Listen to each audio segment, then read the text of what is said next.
The streets were very full, and the cabs with the candidates' colours on them were dashing about through the crowd as if the life and limb were of no consequence. We saw 2 people knocked down that day, and one was a woman. The horses were having a bad time of it too, poor things. But the voters inside thought nothing of that. Many of them were half drunk, hurrahing out the cab windows if their own party came by. It was the first election I had seen, and I don't want to be in another, though I have heard things are better now. Jerry and I had not eaten many mouthfuls before a poor young woman carrying a heavy child came along the street. She was looking this way and that, and seemed quite bewildered. Presently she made her way up to Jerry and asked if he could tell her the way to St. Thomas's Hospital, and how far it was to get there. She had come from the country that morning, she said, in the market cart, and she did not know anything about the election, and was quite a stranger in London. She had got an order for the hospital for her little boy. The child was crying with a feeble, pining cry. "Poor little fellow," she said. "He suffers a great deal of pain. He's only 4 years old and can't walk any more than a baby, but the doctor said if I could get him to the hospital he might get well. Pray, sir, how far is it? And which way is it?" "Why, missus," said Jerry, "you can't get there walking through crowds like this. Why, it's 3 miles away. And that child is heavy." "Yes, bless him, he is. But I'm strong, thank God, and if I knew the way, I think I should get on somehow. Please tell me the way." "You can't do it," said Jerry. "You might be knocked down and the child run over. Now look here. Just get into this cab and I'll drive you safe to the hospital. Don't you see the rain is coming on?" "No, sir, no, I can't do that, thank you. I have only just money enough to get back with. Please tell me the way." "Look here, missus," said Jerry. "I've got a wife and dear children at home, and I know a father's feelings. Now get you into that cab, and I'll take you there for nothing.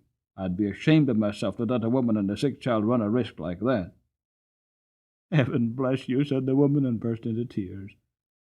"There, there, cheer up, my dear. I'll soon take you there. Come, let me put you inside." As Jerry went to open the door, 2 men with colours in their hats and buttonholes ran up, calling out, "Cab!" "Engaged!" cried Jerry, but one of the men, pushing past the woman, sprang into the cab, followed by the other. Jerry looked as stern as a policeman. "This cab is already engaged, gentlemen, by that lady." "Lady?" said one of them. "Oh, she can wait. Our business is very important. Besides, we are in first. It is our right we shall stay in." A droll smile came over Jerry's face as you shut the door upon them. "All right, gentlemen, pray stay in as long as it suits you. I can wait while you rest yourselves." And turning his back upon them, walked up to the young woman who was standing near me. "They'll soon be gone," he said laughingly. "Don't trouble yourself, my dear." And they soon were gone, for when they understood Jerry's dodge, they got out, calling him all sorts of bad names and blustering about his number and getting a summons. After this little stoppage, we were soon on our way to the hospital, going as much as possible through by-streets. Jerry rang the great bell and helped the young woman get out. Thank you 1,000 times," she said. "I could never have gotten here alone." "You're kindly welcome, and I hope the dear child will soon be better." He watched her go in at the door and gently said to himself, "Inasmuch as ye have done it to one of the least of these." Then he patted my neck, which was always his way when anything pleased him. The rain was coming down fast now, and just as we were leaving the hospital, the door opened again, and the porter came out. "Cab!" We stopped, and a lady came down the steps. Jerry seemed to know her at once. She put back her veil and said, "Barker, Jeremiah Barker, is it you? I am very glad to find you here. You are just the friend I want, for it is very difficult to get a cab in this part of London today." "I shall be proud to serve you, madam. I'm right glad I happen to be here. Where may I take you to, madam?" "To the Paddington Station, And then, if we are in good time, as I think we shall be, you shall tell me all about Mary and the children." We got to the station in good time, and being under the shelter, the lady stood a good while talking to Jerry. I found she had been Polly's mistress, and after many inquiries about her, she said, "How do you find the cab work suits you in winter? I know Mary was rather anxious about you last year." "Yes, madam, she was. I had a bad cough that followed me quite up into the warm weather, and when I am kept out late, she does worry herself a good deal.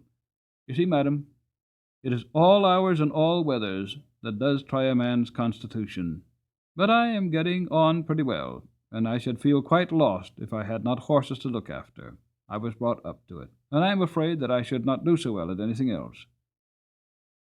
"Well, Barker," she said, "it would be a great pity that you should risk your health in this work, not only for your own, but for Mary's and the children's sake. There are many places where good drivers or good grooms are wanted, and if ever you think you ought to give up this cab work, let me know." Then, sending some kind messages to Mary, she put something into his hand, saying, "There is 5 shillings each for the 2 children. Mary will know how to spend it." Jerry thanked her and seemed much pleased, and turned out of the station, and we at last reached home, and I, at least, was tired. Captain and I were great friends. He was a noble old fellow, and he was very good company. I never thought that he would have to leave his home and go down the hill, but his turn came, and this was how it happened. I was not there, but I heard all about it. He and Jerry had taken a party to the great railway station over London Bridge, and were coming back somewhere between the bridge and the monument, when Jerry saw a brewer's empty dray coming along, drawn by 2 powerful horses. The drayman was lashing his horses with his heavy whip. The dray was light, and they started off at a furious rate. The man had no control over them, and the street was full of traffic.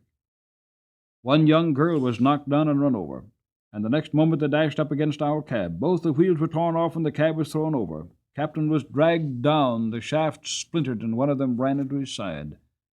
Jerry, too, was thrown, but was only bruised.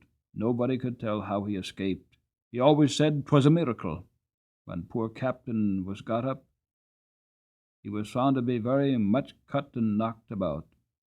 Jerry led him home gently, and a sad sight it was to see the blood soaking into his white coat and dropping from his side and shoulder. The drayman was proved to be very drunk, and was fined, and the brewer had to pay damages to our master. But there was no one to pay damages to poor Captain. The farrier and Jerry did the best they could to ease his pain and make him comfortable. The fly had to be mended, and for several days I did not go out, and Jerry earned nothing. The first time we went to the stand after the accident, the governor came up to hear how Captain was. "He'll never get over it," said Jerry. "At least not from my work," so the farrier said this morning. "He says he may do for carting and that sort of work. It has put me out very much. Carting, indeed. I've seen what horses come to at that work round London.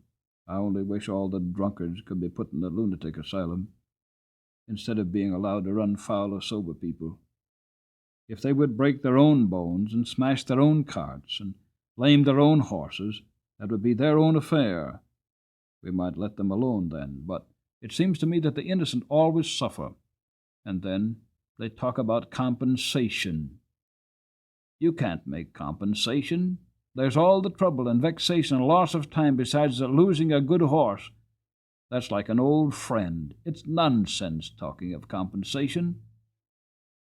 If there's one devil that I should like to see in the bottomless pit more than another, it's the drink devil." "I say, Jerry," said the governor, "you are treading pretty hard on my toes, you know. I'm not as good as you are. More shame for me. I wish I was." "Well," said Jerry, "why don't you cut with it, governor? You're too good a man to be the slave of such a thing." "I'm a great fool, Jerry. But I tried once for 2 days, and I thought I should have died." "How did you do it?" "I had hard work at it for several weeks, you see. I never did get drunk, but I found that I was not my own master, and that when the craving came on, it was hard work to say no.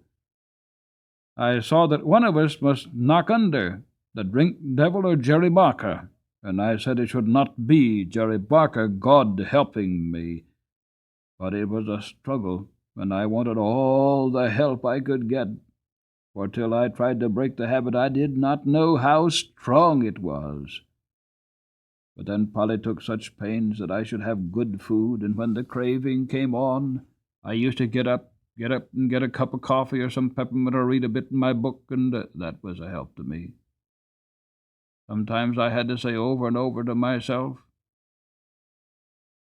'Give up the drink or lose your soul. Give up the drink or break Polly's heart.'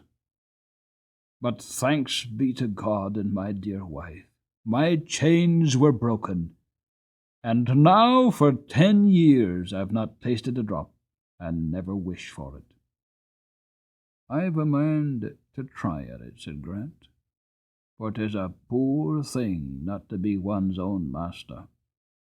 Do, Governor, do. You'll never repent it. And what a help it would be to some of the poor fellows in our rank if they saw you do without it. I know there's 2 or 3 would like to keep out of that tavern if they could."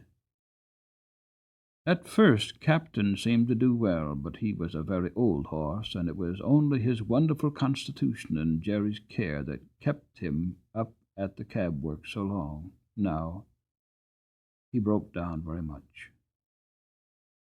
The farrier said he might mend up enough to sell for a few pounds, but Jerry said no. A few pounds got by selling a good old servant in hard work and misery would canker all the rest of his money.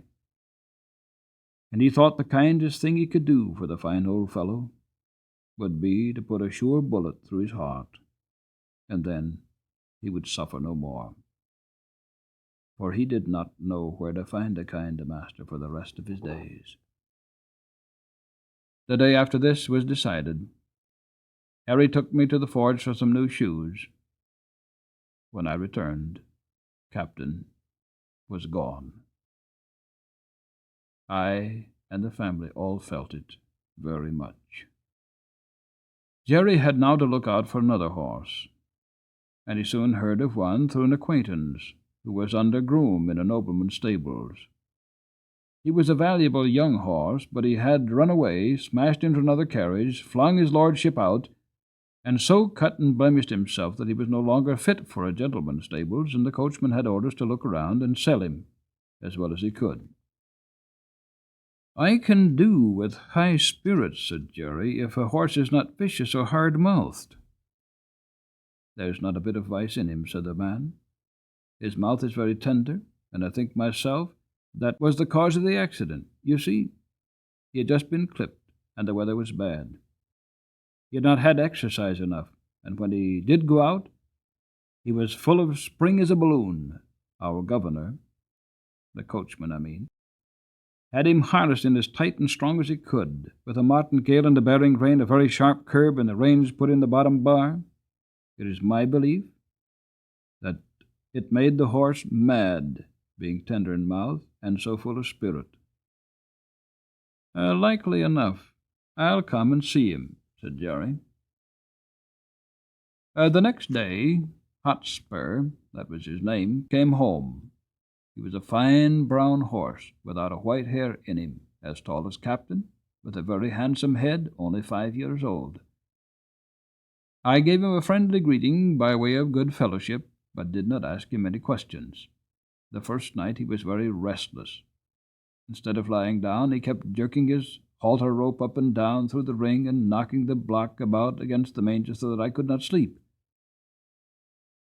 However, the next day, after 5 or 6 hours in the cab, he came in quiet and sensible.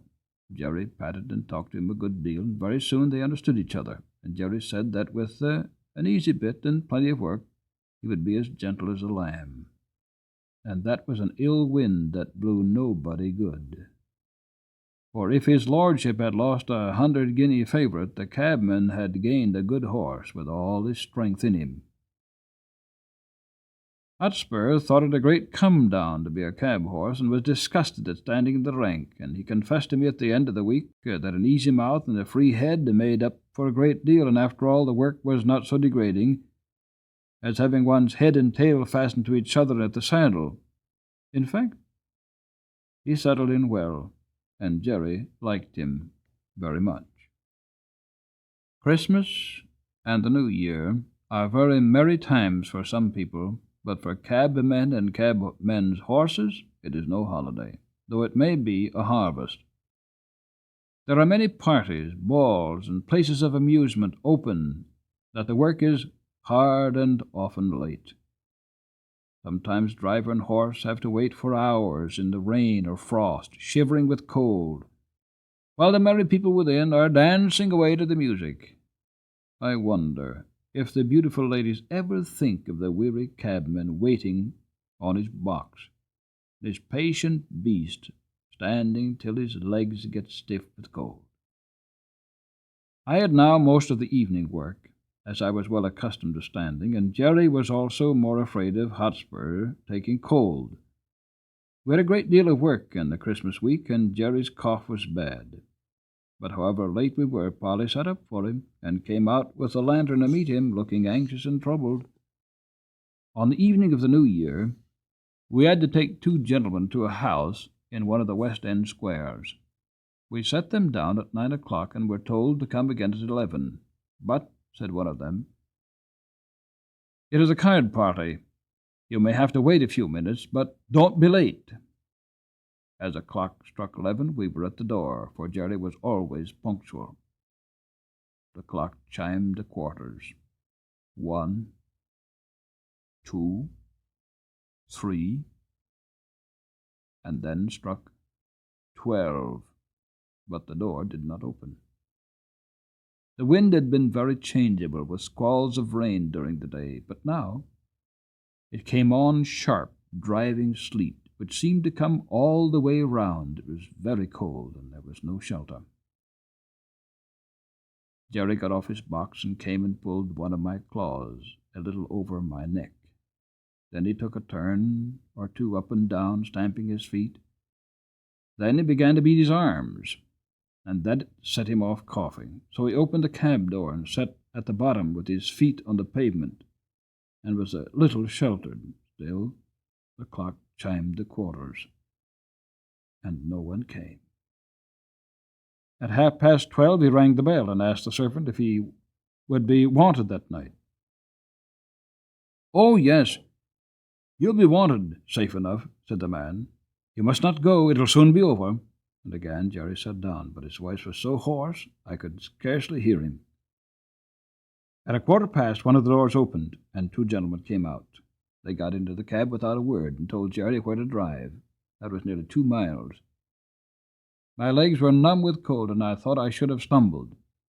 When the men got out, they never said they were sorry to have kept us waiting so long, but were angry at the charge. However, as Jerry never charged more than was his due, so he never took less. They had to pay for the 2 hours and a quarter waiting. But it was hard-earned money to Jerry. At last we got home. He could hardly speak, and his cough was dreadful. Polly asked no questions, but opened the door and held the lantern for him. "Can't I do something?" she said. "Yes. Get Jack something warm, and then boil me some gruel." This was said in a hoarse whisper. He could hardly get his breath. He gave me a rub-down as usual, and even went up in the hayloft for an extra bundle of straw for my bed. Polly brought me a warm mash and made me comfortable, and then they locked the door. It was late the next morning before anyone came, and then it was only Harry. He cleaned us and fed us and swept out the stalls. Then he put the straw back again as if it was Sunday. He was very still, neither whistled nor sang. At noon he came again, and gave us food and water. This time Dolly came with him. She was crying, and I could gather from what they said that Jerry was dangerously ill, and the doctor said it was a bad case. So 2 days passed.